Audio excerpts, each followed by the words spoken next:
Good day, everybody, and welcome to another edition of the Military and Foreign Affairs Network. I am your host, the voice of reason. Today, we're continuing our ongoing coverage of the war between the Russian Federation, the North Atlantic Treaty Organization, and its NATO proxy forces. Now, we are continuing to hear the Ukrainian state, the Ukrainian military, talk about the ongoing Russian casualty estimates. Now, I think we're up to the Ukrainian stating that upwards to almost 700,000 Russian troops have been either wounded or KIA'd in ongoing military operations.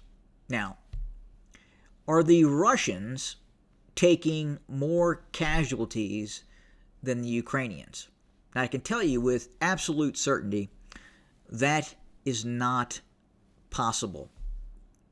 So could it be that the Ukrainians are associating the numbers of their casualties and then projecting those casualty figures onto what they believe possibly the Russians could be experiencing in terms of casualties? Now, look, I'll try to explain this, and I've explained this prior, on why it is impossible for the Russians to be taking more casualties than the Ukrainians. Air power. Now, each week, we are seeing the Russians hit approximately 900 to 1,200 aim points per week with GLONASS guided glide bombs. These are 500-pound, 1,000-pound, 2,000-pound, and upwards, essentially the Russian version of the Joint Direct Guided Attack Munition. The Ukrainians are not even close to launching those kinds of aerial offenses against Russian forces. The Ukrainians are able to mount, at most, a few dozen attacks with precision-guided long-range weapon systems over the course of a week.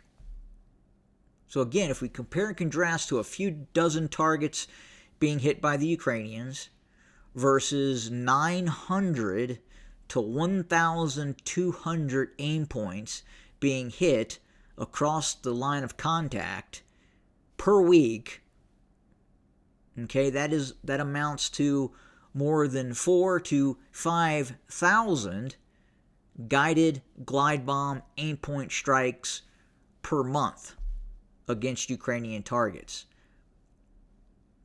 And these are going after a range of Ukrainian targets, from fortified positions to troops in the field, headquarters units, supply depots, storage facilities for Western armaments that are flowing into the Ukraine.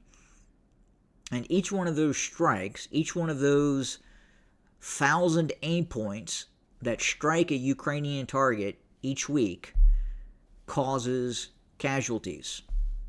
Each one. Some cause a few casualties. Some cause dozens of casualties, but they cause casualties.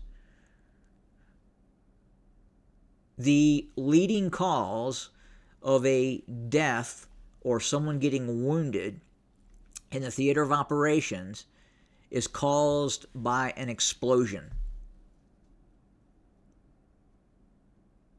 The detonation of an explosive device, whether it's artillery, long-range guided glide bombs, long-range ballistic missiles, cruise missiles, drones, those are the leading causes of casualties in the ongoing conflict. Now, yes, you do see the Ukrainians continuing to use drone attacks, continuing to use artillery attacks, and then obviously they do try to fend off when the Russians finally do fix, destroy, envelop, and then advance upon the Ukrainian positions. But by and large, if you look at these Russian operations where they actually move in to take territory, back up here where you can kind of see exactly what has happened over the course of the last few days. This is just south of Pokrovsk. And we push forward. Now again, much of these areas in which the Russians take this territory are by company-sized Russian units. We are not seeing a large-scale battalion-sized movement to contacts by Russian forces. These are company-sized elements. These are smaller platoon company-sized elements of motorized infantry that move in and then claim the area that has been struck over a period of days by these Russian precision-guided weapon systems. So we're not seeing, again, a multi-battalion sized movement to contact in which dug-in Ukrainian units then have the opportunity to mow down Russian forces. We're not seeing that. We're not seeing, such as in the early days of the conflict, in which we saw Russian battalion tactical groups moving in column along Ukrainian roadways being ambushed by Ukrainian forces. We are no longer seeing that. That is not happening. In all probability, we're seeing probably more of that occurring with the Ukrainians in areas such as Kursk. We have seen a multitude of examples in which Ukrainians operating in column formation, moving through the Russian Kursk Oblast, are engaged by long-range Russian strike drones and armored infantry fighting vehicles and anti-tank guided weapon systems being used against these Ukrainian forces. Now, that was earlier in the Ukrainian push into the Kursk Oblast, the Kursk incursion.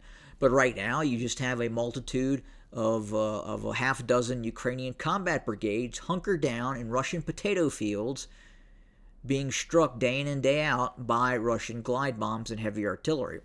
Now the Ukrainians are going to, in all probability, face North Korean light infantry forces in this area of the conflict. That will probably be the next phase of the Kursk, the battle for the Kursk potato fields. But again, I keep talking about this in terms of just how significant the cost of air power is. The Ukrainians do not have anywhere close to the type of air assets, Air Force assets that the Russians have. Not even close. The Ukrainians do not have the ability to sustain a multi-month 1,000 glide bomb attack per week against Russian forces like the Russians are doing to the Ukrainians. That is inherently going to cause more casualties than any other aspect, than any other occurrence that is ongoing in the war. Airstrikes with large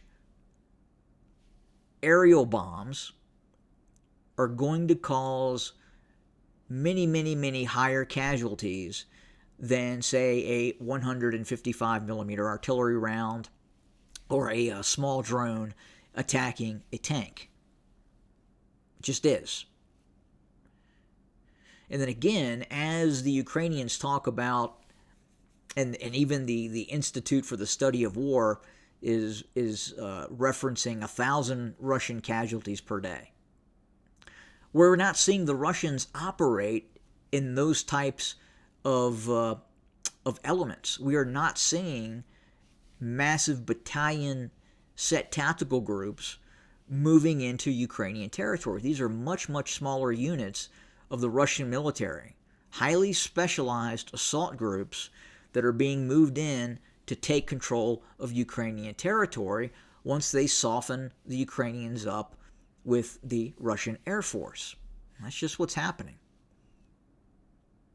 If you look at the weapon systems that are being used, the Russians have the full range of helicopter gunships. They have the full range of multi-role combat aircraft that number in the hundreds. And again, it's those glide bombs which are doing the most damage right now to the Ukrainians.